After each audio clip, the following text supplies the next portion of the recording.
All right, welcome back as Microphone muted. we are heading into game three. Okay, sorry, I was fed false information, boys. Welcome back to the Sway Baddie League semifinal, where the four eggplants are dead dicking Kylie's playground pals. Microphone activated. I should probably use different terminology there, given the team names, shouldn't I? Yeah, you should. Well, regardless, that's what's occurring as 4EP have won two games in fairly different fashion, but they've been pretty convincing nonetheless. As we're just waiting for a moment here for a ready up from KPP themselves, who have a lot of questions going into this last game.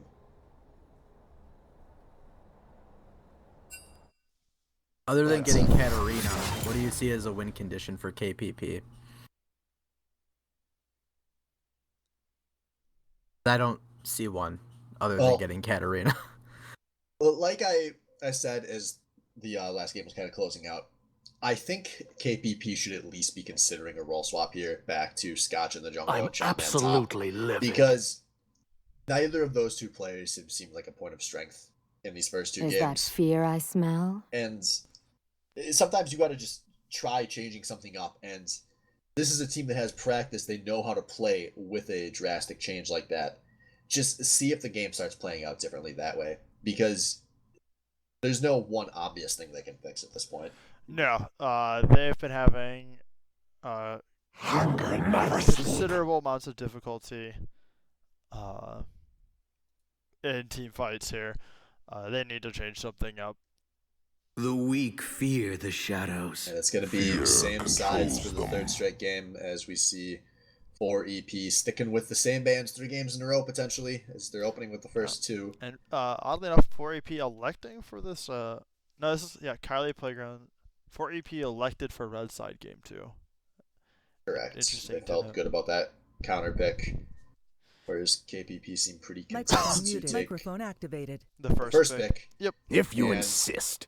there we go. Last second, the Swain band coming out, so I do not a tolerate mix of what they've banned in the first 2 games, and a Darius band coming out, so maybe 4EP also preparing for Chopman in the top lane. Yeah, that's a little bit of both. They banned Kane from the jungle from him, and they banned Darius for the top lane. I like this Xayah pick here. Take the Xayah away from Crystallize. He has had a decent amount of success on it. Not nearly as much to the last game as the first one, but it does make him rather slippery. I think some of the struggles KPP is having is because of Xayah's ability to escape almost any engage instantly, and picking it on their team definitely could help their engagers even get onto Crystallize, who was kind of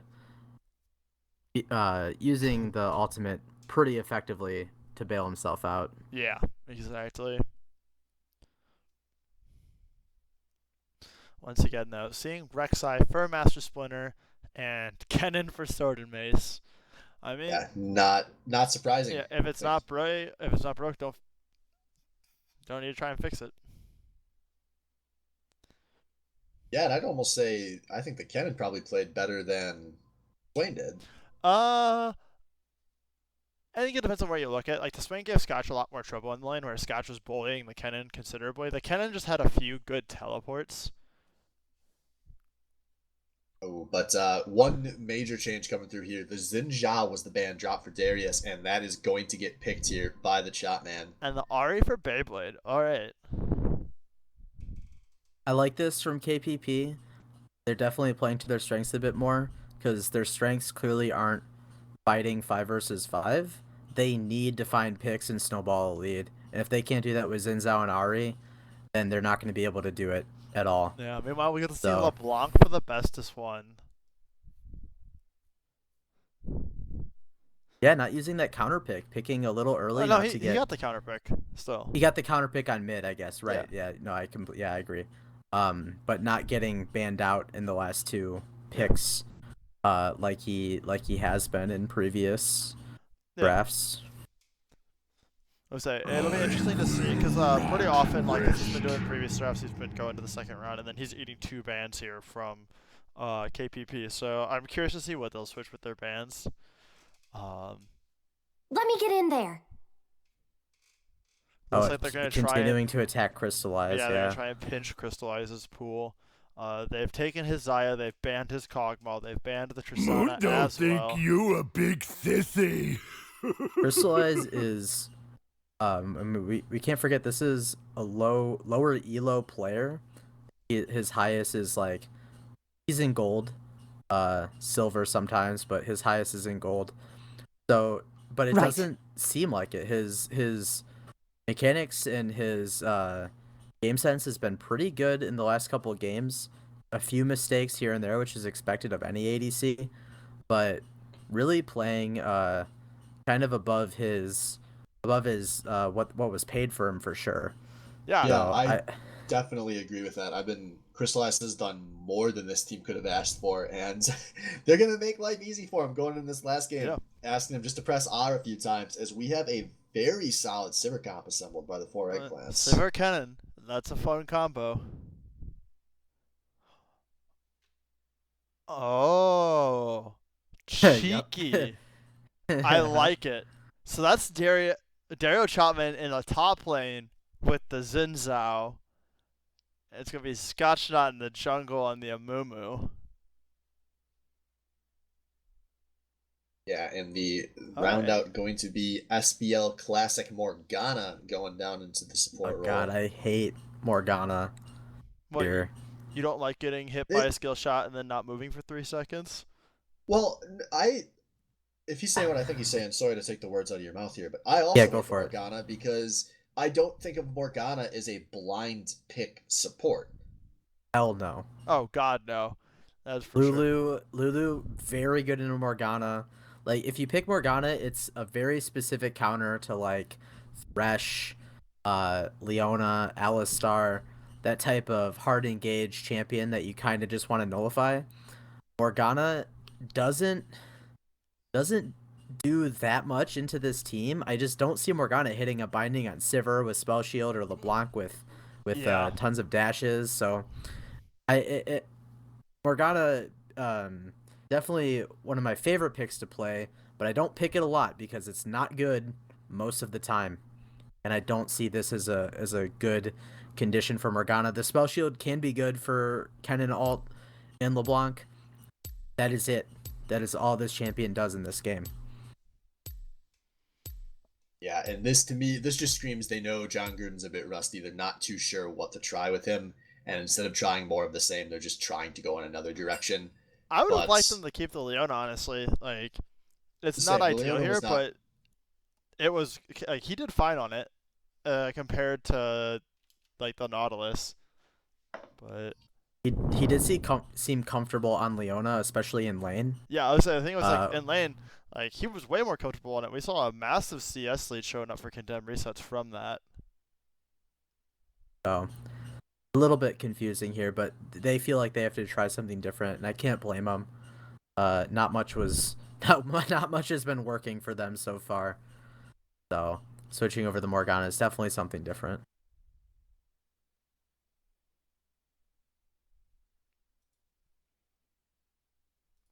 Yeah. So, Thrifty, talk to me about this mid lane matchup as we see Beyblade once again taking the Ignite, fastest one going for the teleports. No, finish your question. Sorry. Oh, go for it. So I think both are fine choices. LeBlanc definitely has the option to take TP or Ignite here. Just a little bit more flexible in that choice. Ari, I think the Ignite is the right choice, 100%. It really helps you with your kill pressure onto the opposing laner. This is it'll be a fun matchup. It's a pretty heavily skilled matchup.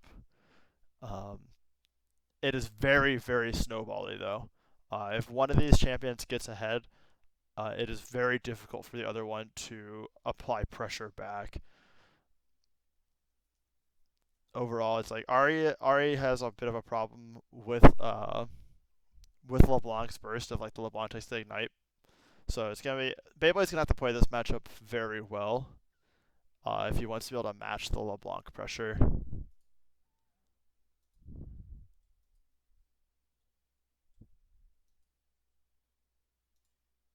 One thing we haven't talked about yet is definitely this top lane matchup of Xin Zhao versus Kennen. That's true.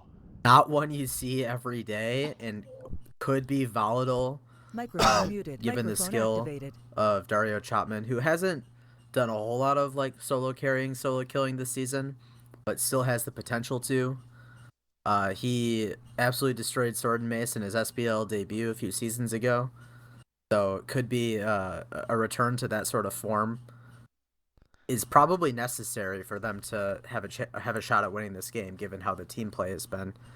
So it's very important how that lane goes. I'm very worried for KPP here because I think that return to form is pretty necessary for them to pull this win off here. And it's very telling that we're still talking about that single regular season game almost 2 years later, because that was kind of a high point of Dario Chapman's SBL career. We have not seen that return to form in over a year now.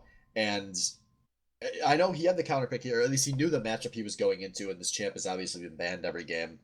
But anything less of a total pop off this game isn't going to be enough to carry on that Xin Zhao, and I don't see it coming. I don't either. Chapman has been playing with a little less confidence this season, as seen in his switch to the jungle role. I think his struggle in laning phase. Don't know if he's going to be able to overcome it this game, but he definitely has to in order to win, and that pressure probably will be too much.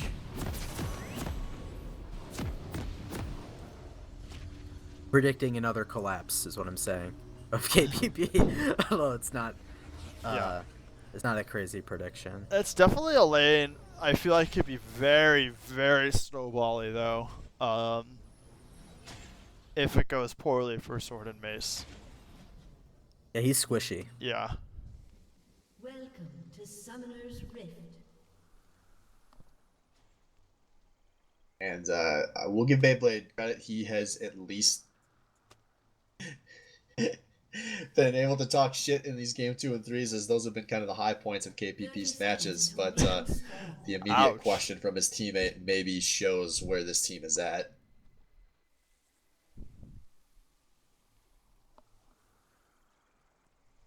No, he's a good sense of humor. Yeah. Doesn't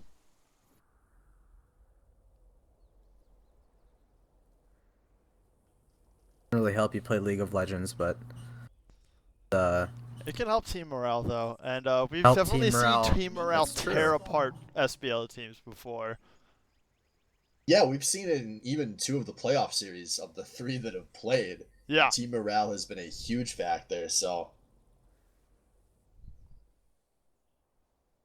best of 5s are they take a long time. The anti-tilts is a pretty big factor. Yeah, they're a different animal. As Beyblade immediately started this mid lane off with a nice what's it called? Proc. Thunderlords. Yeah. Damn, dude, you are a dinosaur. No, sometimes you need a Thunderlord's proc to start out the laning phase. That's a good way to start a Nice. laning phase.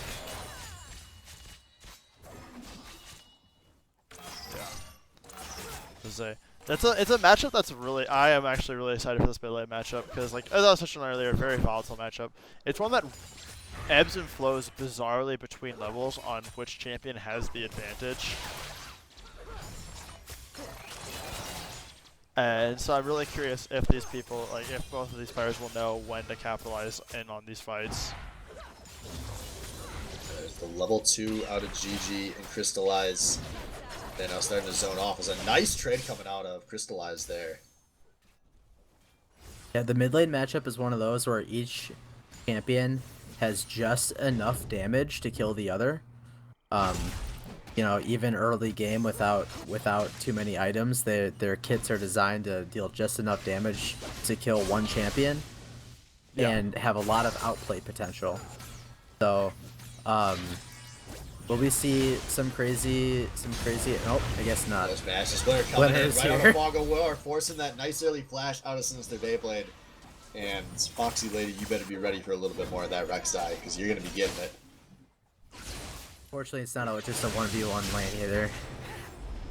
Yeah, it's now Scotch taking his turn. Yeah, Maybe it's Best gonna is be one of looking those- a little bit better for Wear, though, off of the gank. No flash blown, no massive amounts of damage taken. Yeah, and I kind of enjoyed directed camera cutting back to mid lane there, just showing Bestus forcing both of them under their tower.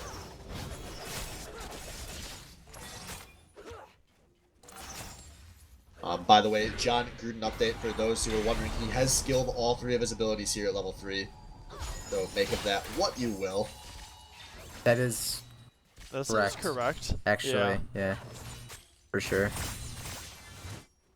The real mistake is in certain lanes, the people who don't get like Black Shield against a Thresh at level 2. The tisk, man. That's the pool level 1 Morganas. Don't get me started.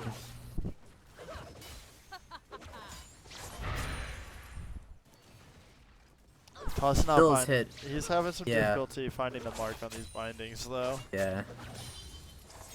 But fortunately, Scott's not having trouble finding the mark on this bandage toss, putting some dice damage on the black binding, gonna force a flash out of Sensory GG. Something to point out, this game, however, very large CS lead already in the top lane. Yeah, we haven't really seen much of this top lane, but that is a huge lead for the Xin Zhao, who I am just now remembering to flip on my scoreboard.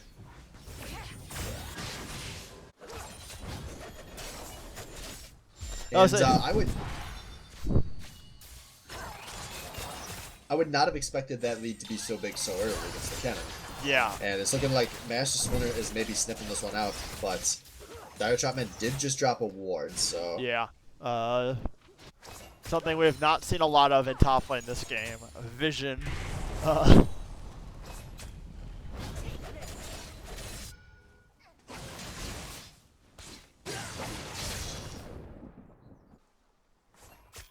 And, just after we talk about how there's no way we're going to see the Chopman of Legends, it's starting to look like that could be the case this game.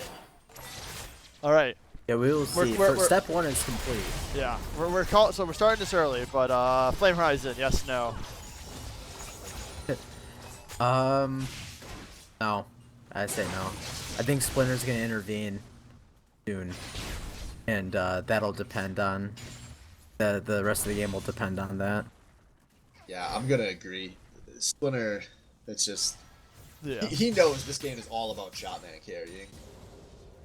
If I know which I don't know, but the Master Splinter Sword and Mace duo, Sword calls for Splinter help, and I think that's probably what's going on right now.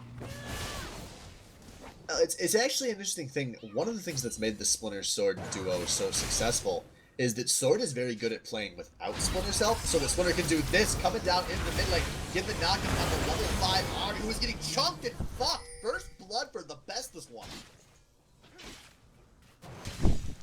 Yeah, that's rough. Best one had that level damage from earlier. Sword Mace giving the nice stun. Now Sword Mace maybe punishing Dario Chopman for his hubris. Has to flash away. Sword's not going to go for the flash follow into a bush there. But he's going to get a nice chance to equalize some of this CS up in the top lane. Yeah, and also just like that, we see the wheels on the bus falling off. Kylie's playground palace found himself once again under the pressure of the eggplants. Yeah, and one thing to note is easy spell shield there. Now John Gruden getting chunked out. And we're seeing the best and the worst of Morgana all at once. Yeah, which is another reason I'm surprised about the Morgana pick, because it doesn't lock down a priority target. At the same time, I just think the pressure out of 4 EP just seems so strong right now. Sivir, the super push from Sivir is really really help him secure that dragon there, just pushing in, not being the bot lane from Microphone muted. Microphone KPP activated. not being able to respond. Yeah, Really and not going well. that leads into a nice macro point I want to talk about is this game 2 and 3 here. We've seen Master Splinter putting out a lot of pressure to secure the early dragons, even though they've been a win both times. He has seen that KPP just has not had any control whatsoever around the dragon, and even if it's just a win drag, you have to take that win drag to get a better one to spawn, and they've done so now 2 games in a row. Very nice dragon control. One other thing to note is this top lane is a teleport advantage for Sword and Mace, as he did not use his TP to get back to lane, whereas Chopman did a minute ago. And now Splinter coming up into this top lane. If they get a kill here, this could put Chopman really far behind. This is going to have the ult very early.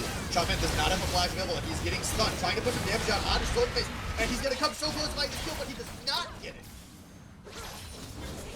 Oh, Sword living there was huge.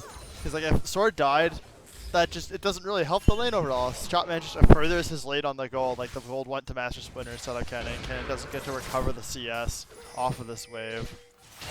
Yeah, this is now a pretty bad situation for Chopman. Is like I just said, his teleport is down. This wave has been bounced, so now there is a gold lead, or gold has been equalized with the assist gold, but there is an EXP lead for Sword and Mace. Microphone muted. And Microphone activated. unless this Xin Zhao has some hyper carry scaling I don't know about, it really feels like this timer is running out for Yeah, Chopman. I can't imagine this Xin Zhao scaling harder than the Kennen. I mean, Kennen definitely a strong mid-game champion. He's a champ that thrives in the mid-game, but he has no slouch when it comes to late game either. Yeah, fortunately for Chopman, at least Sword and Mace has been CSing fairly poorly this game, so he could be against the deficit if he is against somebody that was maybe eating up a little bit more of those creeps, but he still will be able to keep gold even to slightly in his favor. I'm paying special attention now to this Rift Herald. Is one of the few early objectives on this map left that could really help KPP from falling too far behind in pressure. They need to set up around it soon. Make sure they don't give up this early turret to Sivir or to LeBlanc in the mid lane. Not looking good.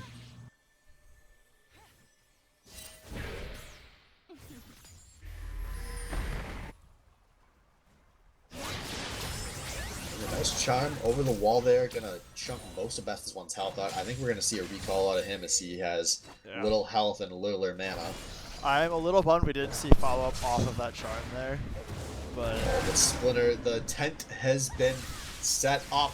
The camping has begun. Chopman about to be stunned under his own turret. He is knocked up, trying to put out some damage, and he puts out a good amount of damage. He's going to get a return kill there on the Sword and Mace. unfortunately, Master Splinter using his ult swapped the aggro over to Sword and Mace, who was slowed under tower. Meanwhile, the dive being attempted in this bot lane, and this is an easy execution here. 2 kills going over to KPP, finally setting up an early game play of their own. Oh, they did something. They finally did something. Yeah. They saw Splinter in the top lane, setting up that tent as we pointed out, and they sent 4 bot and actually took this first turret. Exactly what they needed at this point. This is in the like game. that And is that misplay in the top lane out of 4 EP probably is what turned into that play for Kylie's Playground Pals, because if they don't get the kill on a Sword and Mace, that's a double teleport coming in to back up that bot lane, and that play probably doesn't happen. Yeah, and you can see how that back from LeBlanc that probably should have happened when she was low. Kind of hurts that teleport. Hurts the teleport opportunity bottom lane. She had no mana, so even if she teleported in, she's just kind of another high health minion auto attacking. But if LeBlanc had backed earlier and was able to teleport in, that could have been disastrous in the bot lane for KPP. Yeah, but Master Splinter is content to keep ganking Dario, and they brought Century GG with as well. Not even a chance to flash there. His Master Splinter is now 3-0-1 on the Rek'Sai. God, I swear, Sensory GG is the new 30. Suddenly he's in top lane, and you're just like, why is the support here? What is going on? When the question mark ping comes out in the bottom lane. And a bad trade there forced by Beyblade, hoping to buy time for his teammates to show up, but just dying first is Bestest One with the fancy feet going to juke away from Scotch. That was, I feel like that there shows like Beyblade just did not understand how this matchup works. Because like, well, once LeBlanc completes Gunblade, you're like, one, he was behind already, but which is not where you want to be. But once LeBlanc completed Gunblade, there is a whole new level of burst she has during this couple-minute window, and he just got nuked by it. Yeah, maybe he just didn't. Maybe he didn't notice that like LeBlanc bought the Gunblade. That could have also been a big part of it, but. Like, as you guys saw, he was there, and then he wasn't. Like, it was like, oh, got him with the dub, got him with, you know, the Q, waiting for that sigil to proc, and then all of a sudden, boom. 70%, like, Yeah, kills, like, straight from 70%. You know the enemy doesn't know how to play against you, and they don't even flash. They don't even try to get out. They just die instantly without understanding how much damage is gonna come out. Yeah, well, the thing is with like new LeBlanc, like ever since the LeBlanc rework, it's really bizarre how her damage is loaded. It's a little counterintuitive to how things. Because like what happens is she comes up to you, and she'll hit you with like 1 or 2 spells, and it'll hit you for like 20% of your health, and then she's not gonna do anything to you for ideally like another second, and then she's gonna do the other 80%. Like that in her ideal, that's the ideal LeBlanc situation. Like your maximum burst comes like by staggering it slightly.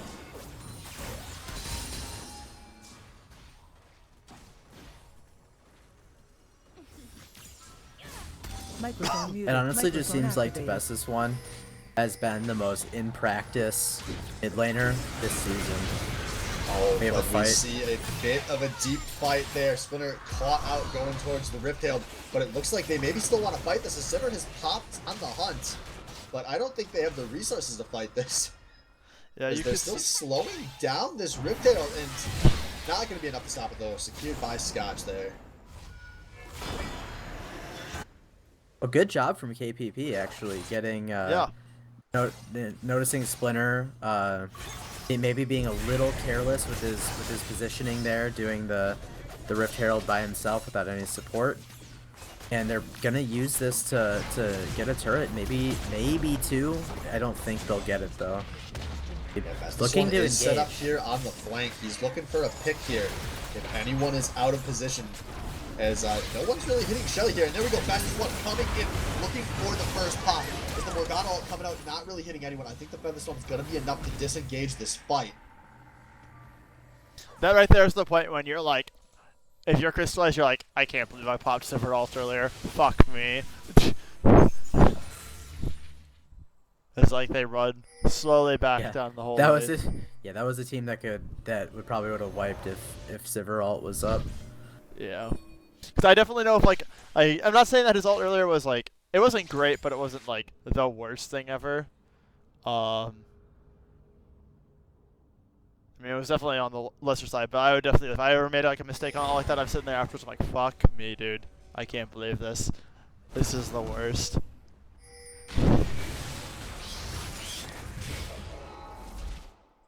But it does even up the gold for sure. Yeah. KPP is not in an awful spot. KPP's up on towers, too. Yeah, unfortunately, mid lane has gone in the favor of LeBlanc, which makes it hard for Ahri to find farm on the map. So Ahri will continually get further behind. And with the power of a Morgana Black Shield, though, LeBlanc could be nullified a little bit. That's kind of the power struggle that'll go on for the rest of the game. Yeah, something to watch out for is that LeBlanc can take these towers fairly quick. Like, she is going to be a decent split pusher. Has a lot of sustain thanks to that Gunblade, the Q getting the multiple procs. Just like, I mean, you know, you W on a wave, you get a whole bunch of AoE heal, you Q, it bounces through all of them. It's like, just, it's insane amounts of sustain for her.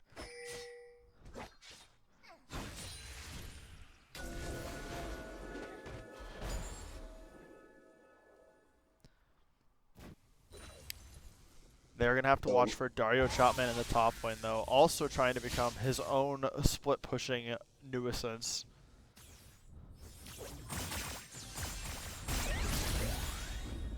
Yeah, the best thing you can do if you're 1-3 on a split pushing champion, is honestly just to keep split pushing. If they keep having to allocate resources to come kill you, it lets your team do stuff on the map.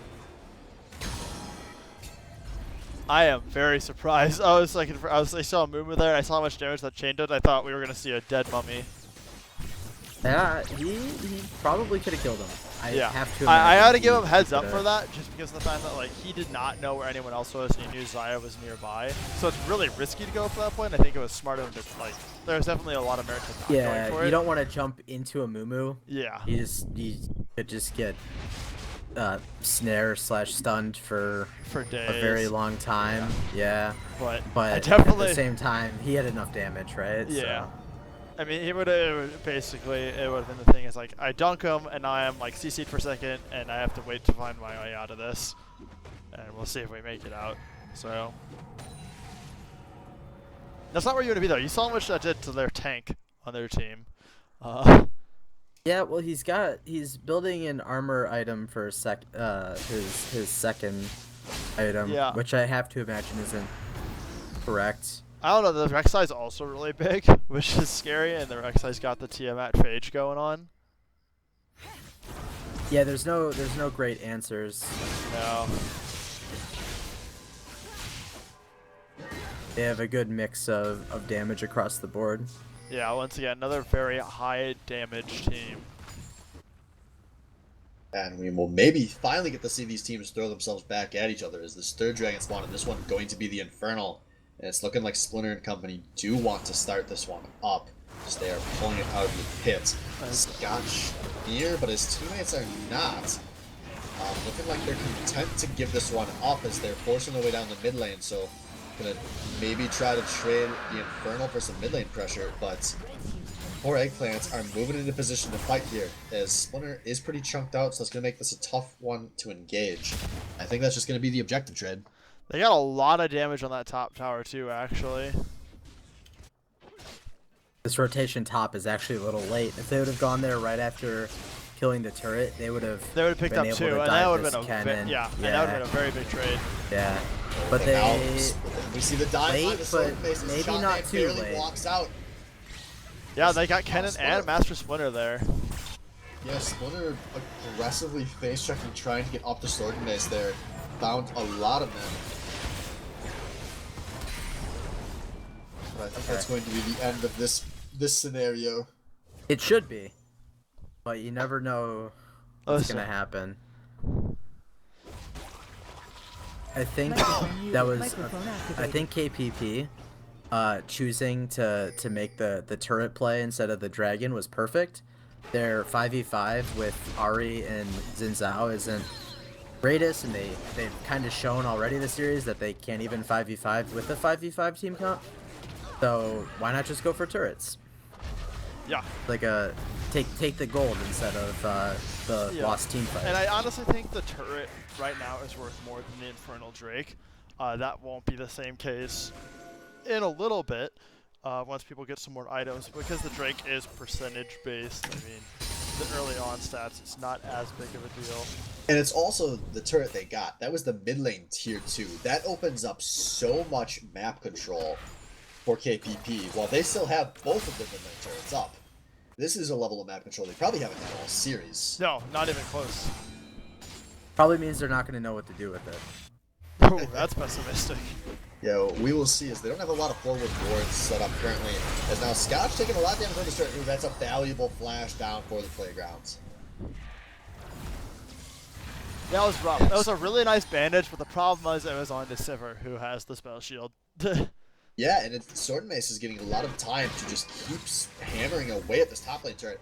It's actually going to force an offensive TP out. As Master's One trying to put some damage down, but only tickles him first. No, that was really close. If there was about another like third of a second, maybe even a fourth, that chain would have popped and brewed him, preventing the TP.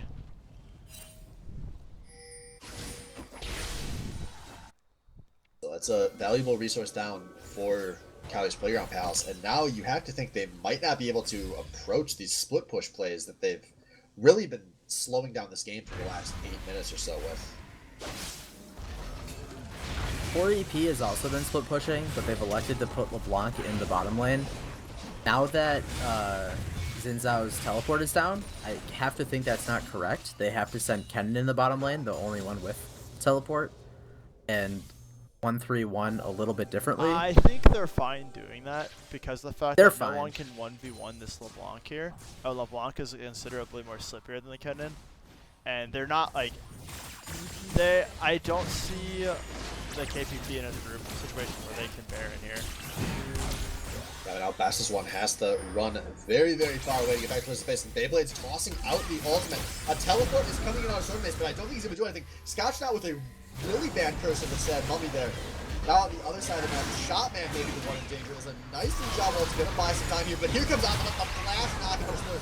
Shotman flashing away, and I think that's going to save him. Is Sword and Mace on the other side now getting the stun onto Condemn resets, but he doesn't quite have the damage to finish this one off. And now there is a Scotchanaut solo split pushing in the bot lane. What? I think maybe we should have looked out for that Amumu split push. You know, you never know when it's gonna come out. This is classic Scotchanaut. He sees a turret that needs to be pushed, regardless of whether his team agrees. He will push the turret. That is, he makes the correct play, what he thinks is the correct play, no matter what.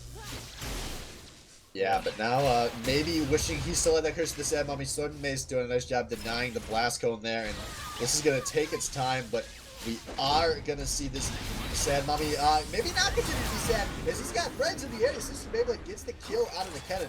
Exhaust came out, and that'll probably save Sensory GG's life. That's this one. Playing with some fire down here, trying to put some pressure back on the enemy team.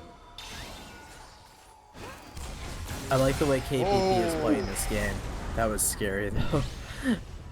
I think electing not to 5v5, that just split push and try to find skirmishes, crappy skirmishes in the jungle is really helping out this game. They look so much better with this style of play. Yeah. And so far, 4EP has not been able to find their like typical 5v5 team fight with the Sivir ult and everything. Yeah, but there we go. Another Sivir ult coming out. This time, Shotman does not have a flash to get away. Splinter looking for the knockup. The Xin Zhao ult going to slow things down, but now LeBlanc has showed up.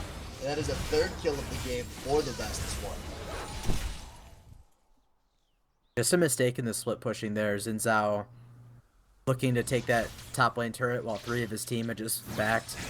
Huge, not a huge mistake, but definitely a mistake out of Chopman. Pushing up that far without any help. He is determined to get that turret. He wants it bad. Now we see 4v kind of set up to fight here. It would be a 4v4 if they choose to take it. Kennen, but I think Kennen doesn't have TP. Sivir ult's down. Kennen no TP, but he is coming. Yep. And this is his second Infernal Dragon. Xin Zhao has TP in a few seconds, and is up in a few seconds as well. Could be critical if they 5v5. That is a nice chunk out of the Which Scotch, they though. shouldn't That does do. give them the chance to pull this Infernal out, and they look content to force this fight. But since they got Lulu. gets caught out on the flank there, and that could get this Infernal over to Kylie's Playground Pals. Chopman in the neighborhood, and it looks like 4EP are content to get this one up. Although Bestis and Soul are on this flank, looking for the damage on the Xin Zhao. And Bestis one is going to get popped there. Now Sergey's being chased, trying to find something from the slicing maelstrom, but he's not going to find it. And that's a great series of plays for KPP. Yeah, the play whole way is open. They could definitely take Baron off here if they want. Looks like they're electing to try and push up mid, crack open this base. Yeah, I'm surprised that they don't go for the Baron here. I actually am not, because with the Sivir, the Lulu had just spawned. They know the Smite is still up, so there's a good chance it could turn into a 50-50. And if they make any mistakes, it's going to be a double teleport coming out to collapse. So instead, they come and get this free inhibitor and set up for the later Baron play. I actually think this is the perfect play for KPP. Yeah, you're right. The double, the one inhibitor also sets them up to split push more. Yeah, and which I mean, is which is what this team wants to do, and also like cracking the base is difficult. Is like fairly difficult for this team without having to set up a dive. So having Diver a has free option, tons of wave clear. yeah, having the option to be able to crack this base unopposed makes their lives considerably easier. We have 10 people running at the Baron right now. Yeah, Sentry GG has the flash. Really, a defensive on the hunt comes out as well as Scotch playing with a cock full of confidence. But he only hits one with that distance level. Short base pops in, but he does not desire off the time. Short base goes down, but Shot Man team, he's going to die as well. No top laners remaining. His best one has been forced very far south in this fight. But the rest of the 4EP looking like they maybe want to fight is a nice bandage toss coming in on a crystallize.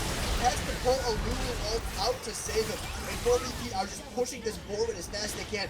But Bestest One did come in on the flank and find a pick of his own here. And he is positioning like he wants to find more. As Condemn resets, has to play this one carefully. That LeBlanc is going to be very scary wherever she shows up. Yeah, I would be surprised if we don't see a LeBlanc trying to come here on the flank, find her way in. Yeah, and that is what she's doing, but does not get that W. I don't know, onto the with Amumu. barrier up on Xayah, there's no reason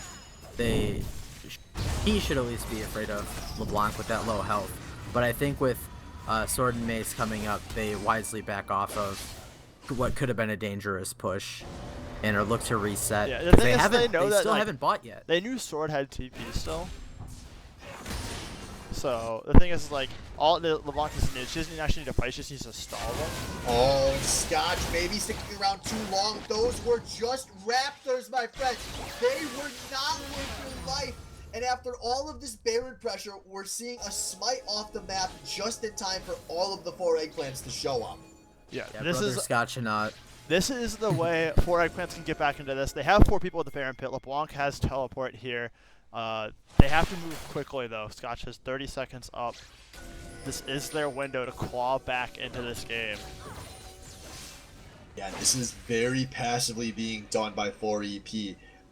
There's no reason for KPP to come in until you start that Baron. You have to start that Baron, and they are finally doing it.